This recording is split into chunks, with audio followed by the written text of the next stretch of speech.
Hi, Mark Swallow, Civil Discourse Now, once again, with very good friend and guest, Cassie Jackson. Cassie, how are you today?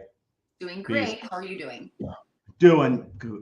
Kind of perplexed. We're going into an election season here, and in Indiana, there's an individual who's the nominee for the Republican Party. His name is Micah Beckwith. Beckwith has gotten a lot of press across the state, but also he ran kind of against the ticket in the Republican Party. He has several years of having made statements here locally as he's tried to run for office. He has said that you cannot be moral unless you're a Christian. That was from a tape that he did, a selfie video in October 23, 2019, titled the Church in Politics. Cassie, you live in Hamilton County where his church is. You had interactions with him. Would that be accurate? That would be accurate. He's my cute little boy. You can go to my page if you see how I playfully interact with him as his rival. And what's your page? Just Cassie Jackson on Facebook. Yeah, just go to it. It's public. So my major interaction with Micah was 11 p.m. at night when I was filling his pantry that he leaves empty at the base of his church, which is in Noblesville. I'm not even going to name the church. It's a little yellow pantry. It's not owned by the church, but they have them in multiple areas and a lot of times in front of churches throughout Hamilton County. And so I had been filling those with not only food products, but also feminine products on behalf of Micah so that women could get feminine products because, isn't that cute? But he showed up at 11 p.m. with his wife and kids and pulled off the road right into his little, driveway while I was filling that and got out of the car and had words with me, called me mentally ill. You can review that as well. That video went viral with over 300,000 people that have seen that on TikTok. And then proceeded to, walk away and start to address my daughter. And so that was not okay with me. But what's really cute, and I won't go into what happened the rest of that, you'll just look at the video. But when I came back the next time to fill the pantry with a dear friend who I call White Boy Hype Boy, then that same morning is when I had called the police and given that report of his harassment of my daughter. I mean, she was terrified. She really was. And that evening when we went back, he called the police on us and had us trespassed from the property. Because he has big feelings about me, that's all.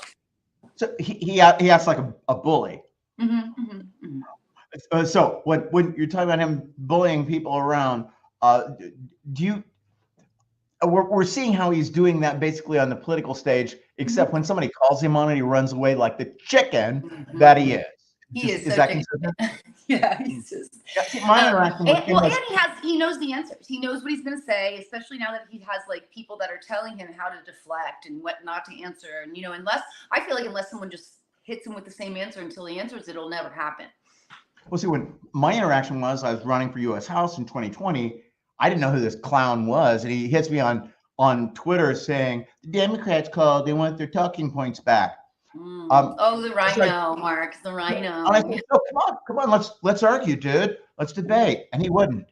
Now, what angered me this week was to see someone say, well, Micah's really solid on argument. No, he's a liar.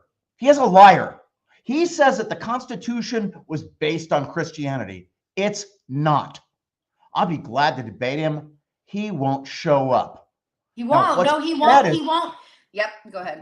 He won't do it unless, sorry. Go, Mark, go. He's a coward, so he sets somebody else up to run front for him so he doesn't have to. Then he acts like he wants some kind of argument that he can't win.